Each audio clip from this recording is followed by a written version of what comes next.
ஒரு காலத்தில் ஒரு புத்திசாலி அரசன் ஒரு நாட்டை ஆட்சி செய்து கொண்டிருந்தான். அவன் வயதான பிறகு தன்னுடைய பதவிக்கு யாரை தேர்வு செய்வது என்று யோசித்தான். அதற்காக அவன் ஒரு சோதனை வைத்தான். அவன் ஒவ்வொருவருக்கும் ஒரு விதை கொடுத்து, இந்த விதையை நன்றாக வளர்த்து ஒரு மாதத்திற்குப் பிறகு கொண்டு வாருங்கள். யார் மிகச்சிறந்த தாவரத்தை கொண்டு வருகிறார்களோ அவர்தான் அடுத்த அரசர் என்று கூறினான். ஒரு குரங்கும் இந்த போட்டியில் பங்கேற்றது. அது விதையை மிகவும் கவனமாக வளர்த்தது. தினமும் தண்ணீர் ஊற்றியது. ஆனால் எவ்வளவு தண்ணீர் ஊற்றி பாதுகாத்தாலும் விதை முளைக்கவே இல்லை. நான் நன்றாக தானே வளர்த்தேன், ஆனால் ஏன் முளைக்கவில்லை என்று குரங்கு யோசித்தது.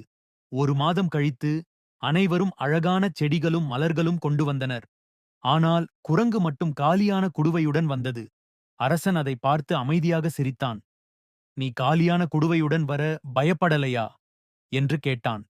குரங்கு பதிலளித்தது, இல்லை மகாராஜா, நான் விதையை மிகுந்த கவனத்துடன் வளர்த்தேன். ஆனால் அது முளைக்கவில்லை. அதனாலே அதை அப்படியே கொண்டு வந்தேன்.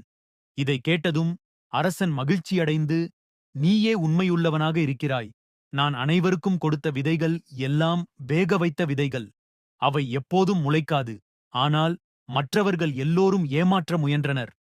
நீ மட்டும் உண்மையை சொல்லியதால் அடுத்த அரசன் நீயாக வேண்டும் என்று அறிவித்தான். நேர்மை என்றுமே வெல்லும். உண்மை என்பதே மகத்தானது. நேர்மையாக இருங்கள்.